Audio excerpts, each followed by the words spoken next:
everybody! Será que uma casa é construída sem que antes se faça um projeto ou até mesmo a planta? E um filme, será que ele é produzido sem que antes haja um roteiro ou um programa? Sabemos que não, e é exatamente sobre isso que nós vamos falar hoje, sobre planejando o meu estudo, porque nisso também precisamos ter um planejamento, um roteiro e um programa. Eu sou Lídia Chagas, professora de inglês, e estarei com vocês ao longo desse ano, trabalhando com o inglês no Enem. Então, falando de planejamento, eu gostaria de falar com você sobre o que a gente vai trabalhar ao longo desse primeiro bimestre. Então, nesse primeiro bimestre, nós vamos falar sobre tanto o lugar da gramática no Enem, nós vamos falar sobre leitura no Enem, falando de estrutura linguística, de gramática, vamos pensar nos tempos verbais, a flexibilização dos tempos verbais, vamos falar sobre o tempo passado, o tempo futuro e também os verbos modais. Então, esses serão os temas que nós veremos ao longo desse primeiro bimestre, não esquecendo dos tempos do perfeito, aqueles present tenses, está bem? Então, falando agora sobre a nossa aula que é planejando os nossos estudos, vê só que não necessariamente estudar há mais tempo ou por mais tempo, mas sim estudar de forma estratégica que faz a diferença. Então, muitas vezes, a gente fica se comparando com alguém, nossa, mas ele está tanto tempo estudando para o Enem, nossa, ele tem mais tempo, mais horas no dia do que eu. Não, vamos pensar hoje sobre qual estratégia que podemos usar durante o seu planejamento de estudo. Criação de um cronograma de estudos, é importante que ele seja feito por você e para você isso é primordial no momento de planejar a sua aula, planejar o seu estudo para um determinado tópico. Então, como que nós vamos criar esse cronograma?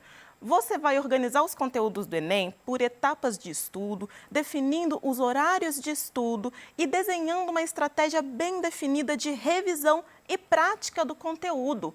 O planejamento de estudo, veja, ele é um mapa criterioso que você deve seguir, que vai levar você do ponto A, que é onde você está hoje, até o ponto B, que é aquele notão no Enem que nós vamos ver, espero ver, no ano que vem. É importante que você defina o seu tempo de estudo de maneira realista. Então, ao traçar a meta diária, é importante que você pense, olha, quantas horas reais eu consigo estudar? É importante que você coloque uma meta de horas menor do que as suas horas disponíveis, sabe por quê? Você precisa considerar os intervalos, estudar por 25 minutos, como aquele método Pomodoro, 25 minutos para 5, depois volta os outros 25 minutos, lembrando de deixar notificações, tudo isso desligado para que não tire a sua concentração, você fique com a atenção focada no que você está estudando. Descanso mental também precisa ser considerado enquanto você estiver estudando e os imprevistos também precisam estar dentro do seu planejamento ou um tempo sobrando, considerando a possibilidade deles existirem. Então, você precisa pensar em como dividir o seu tempo, é importante, como distribuir esses conteúdos, como a gente viu, e você também precisa pensar em como você vai estudar. E esse será o nosso foco hoje, pensar na forma que você vai estudar. Então, aqui, a primeira coisa que nós temos aqui é a Claire Seeley, que trabalha com aprendizado, ela trabalha muito sobre boas formas de ensino, boas formas de aprendizado. O que ela falou aqui? Nesse artigo, ela disse, olha, para você aprender um conteúdo, ou seja, para você formar uma memória de longo prazo, você precisa pensar sobre o que você está estudando. O que é isso? Como assim pensar sobre o que eu estou estudando? Então, se você quer se lembrar de algo, para você pensar sobre isso, você precisa pensar exatamente, não só experimentar, vamos ver. Como você pode pensar na mensagem da aula, que é a lição? Como? Você vai focar na explicação clara que está sendo dada ali pelo seu professor ou a explicação clara que está ali no material didático. Você precisa ter essa explicação, instrução explícita seguida de uma prática. A prática ela é primordial para que você possa pensar sobre o que está sendo estudado. Então, para a gente poder falar sobre isso, como que a gente pode pensar, quais técnicas de aprendizado que nós temos que vão favorecer esse tempo de pensar na mensagem que eu estou estudando? Então, aqui nós temos o John Dunlowski com uma equipe de cientistas que são da área cognitiva, ou seja, eles estudam como que é a aquisição de conhecimento. Então, eles fizeram esse trabalho de revisão mostrando como que podemos melhorar o aprendizado. Então, eles trouxeram algumas técnicas de aprendizado efetivas. Então, vamos dar uma olhada?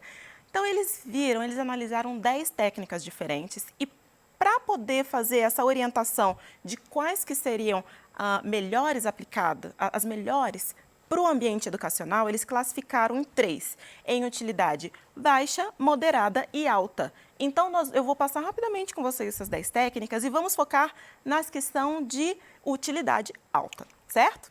Vamos lá. Então, dentre as técnicas, tem a de criação de perguntas elaborativas, que é de utilidade moderada.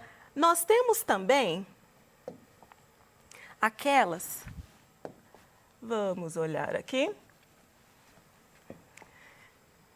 tá vendo? Moderada, essa primeira. Autoexplicação, que também é moderada, então vamos prosseguir. Estou deixando aqui a orientação, a descrição de cada uma delas, caso você queira olhar depois, tá bom? Vai lá no nosso site do Estude em Casa pegar esse material. Temos também a técnica de resumir, que também é baixa, utilidade baixa. Quando você destaca ou sublinha, a gente faz muito isso. Eu gosto de fazer isso, mas eu vi lá no estudo que, em termos de técnica de aprendizado, utilidade também baixa. Estratégia mnemônica de você pensar na palavra-chave, também a utilidade baixa. Nossa, o que é de utilidade alta? Vamos chegar lá. Vamos lá. Os próximos. A sexta técnica que eles analisaram foi de você criar imagem para um texto, você cria uma imagem mental. Utilidade também baixa. Fazer a releitura, nós também fazemos muito isso. Você lê um texto, lê um capítulo e você lê novamente, também utilidade baixa. Aí eles vieram observar a prática de recordação, que é quando você estuda utilizando testes. E eles observaram que isso aqui tem uma utilidade alta para o aprendizado, ou seja, é uma técnica que é recomendada de ser usada em sala de aula, ou ser usada enquanto você estiver estudando. Olha, então nós vamos dar uma estudada sobre essa técnica. Outra técnica é a prática distribuída, que também é de utilidade alta, e a prática intercalada, que é de utilidade moderada. Então, você está vendo aqui um monte de coisa, algumas que você conhece, outras às vezes não, muitas que você já faz. E você está observando qual é o impacto que eles têm, que essas técnicas têm, na verdade, sobre a sua aquisição de conhecimento, ou seja, sobre o seu aprendizado. Então, vamos dar uma olhadinha nessas duas que esses pesquisadores disseram que são altamente efetivas para o estudo. Então, vamos dar uma olhadinha. A primeira é a prática de recordação, ou seja, o teste. Normalmente, ele é visto como uma necessidade indesejada da educação, não é mesmo? E olha o que os autores escreveram. Eles disseram assim: suspeitamos que a maioria dos alunos prefeririam fazer a menor quantidade possível de testes. Eu tenho certeza. E você? Então, vamos seguir.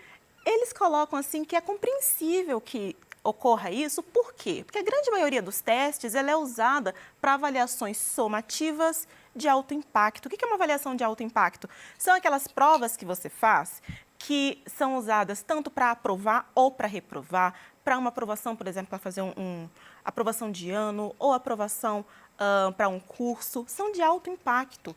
Ou então, desculpa, é triste ver o teste visto por essas lentes, só como teste de alto impacto. Assim, o fato da prática com testes melhorar o aprendizado se torna ofuscado. Mas como que é essa prática com teste? Como que eu posso aprender com teste sem que seja para nota? Esse tipo de estudo, essa pesquisa, olhando o uso de teste para você aprender, ela é feita há mais de 100 anos. Olha só, desde 1909 nós já temos publicação falando sobre isso, como que melhora o aprendizado e a retenção da informação. E temos essa outra frase falando que o recordar ativo de um fato por dentro é, via de regra, melhor que a sua impressão por fora. Tá, recordar ativo. O que é isso? É algo que você faz com uma intenção. Então, você se lembra de propósito de uma determinada informação. Agora vamos pensar, o que é lembrar? Vou dar um exemplo. Imagine que você está tentando se lembrar de uma data. Ai, quando que é a proclamação da República? Esqueci. Qual é a data? Aí um amigo seu fala 15 de novembro. Aí você fala, lembrei. É assim que acontece? Você que lembrou? Não, você não lembrou. Da mesma forma, quando eu faço um exercício e eu estou olhando lá no material, no livro didático ou no PET, olhando e copiando a resposta, eu estou lembrando? Está sendo ativo? Não, eu estou apenas copiando. Então, precisamos pensar em práticas de aprendizado que façam com que você ativamente pense sobre o que você está estudando. O teste é uma forma de você fazer isso. Então, qual que é o diferencial da prática com testes, da prática de recordar, de lembrar? Qual que é o diferencial? É um teste feito como prática de baixo ou zero impacto, ou seja, não é aquele que você vai precisar para passar de ano. Pode ser uma atividade de aprendizado fora de sala de aula, fora da perspectiva de avaliação somativa também, e inclui qualquer forma de prática de recordar que você possa se engajar sozinho. Por exemplo, você está estudando, você está lá com o seu material, com o seu PET, e aí você lê um conceito e aí você tenta relembrar. Ah, então esse conceito está falando isso, isso e aquilo. Opa, não lembro a outra palavra, esqueci. Olha lá e tenta ativamente lembrar de novo. Isso aí você está pensando sobre a lição, você está pensando sobre a mensagem e isso vai fazer com que a retenção dessa informação seja bem melhor. Então, vamos ver aqui outros exemplos. Praticar lembrar uma informação-alvo pelo uso de flashcards em papel ou virtual. Flashcards, aqueles cartõezinhos que você coloca um conceito. Se você está estudando palavra, você coloca a palavra e aí do outro lado você coloca a definição. Então, usando isso, também é uma ferramenta de você praticar recordação, resolver questões de prática que podem ser ou não incluídas lá no final do capítulo de um livro. Então, isso aí só que resolver a questão de prática sem ficar olhando lá na matéria. Resolver a questão puxando da sua memória. Aí depois você corrige. Aquilo que você não lembrou, você olha a resposta. Isso é uma forma de aprendizado ativa. Ou então completar testes de práticas em materiais suplementares online também. Então, a evidência, evidências recentes, elas mostram, que a prática de recordar, ela pode melhorar o quão bem você organiza a informação mentalmente. Então, quando você começa a tentar lembrar, se forçar a lembrar o que você estudou, o conceito, o aspecto específico, quando você faz isso, você vai organizando as ideias na sua mente. A segunda prática que aqueles pesquisadores disseram que funciona, que eles indicam altamente de alta utilidade, lembra? É a prática distribuída. Vamos dar uma olhadinha. Ela se refere a um programa específico de episódios de aprendizado. Então, quando a gente pensa em episódios, eu já penso em série, né? Você já parou para um dia maratonar e assistir vários episódios? Maratonar é quando a gente assiste, né? Vários episódios de uma vez só. Então, com série é muito legal de se fazer, mas a prática distribuída as evidências mostram que quando você faz isso com um estudo, isso não é positivo. Então, quando você senta, tem uma prova semana que vem. Então, eu pego uma semana antes e vou estudar bastante, vou estudar 6 horas por dia, bastante para esse teste. Isso não é tão positivo, não é uma prática distribuída, vamos olhar melhor. Refere-se a aprender melhor quando os episódios de aprendizado estão espalhados no tempo do que quando eles ocorrem numa sucessão muito próxima. Esses episódios eles podem envolver reler o material, recordar, relembrar uma informação ou praticar as habilidades que você estudou. Então, quando a gente fala de prática distribuída, ou seja, de você espalhar as coisas que você está estudando, de não colocar tudo de uma vez só, nós estamos pensando que o aprendizado é algo cíclico. Ou seja, quando você está formando a memória de um tema, vamos pensar que você está estudando os tempos verbais, como é algo que a gente vai ver na próxima aula. Você está estudando esse tema e aí você estuda hoje sobre o passado simples. Quando for dali a 3 dias, você estuda mais um pouquinho. Você não está vendo de novo, você está fortalecendo e reorganizando a ideia que você tem daquele conteúdo, daquele tema. Então, a prática distribuída, ela é baseada nisso, de que aprendizado, o processo de memorização, ele é cíclico, aos poucos. Então, você precisa ter várias oportunidades de ver o mesmo conteúdo. Então, o material a ser estudado, ele é frequentemente visto em uma ou mais ocasiões, como eu estou dando exemplo aqui. Outro exemplo, quando você revisa anotações ou quando um tópico é estudado em uma aula e depois estudado no livro didático, isso é uma prática distribuída. Tá bem?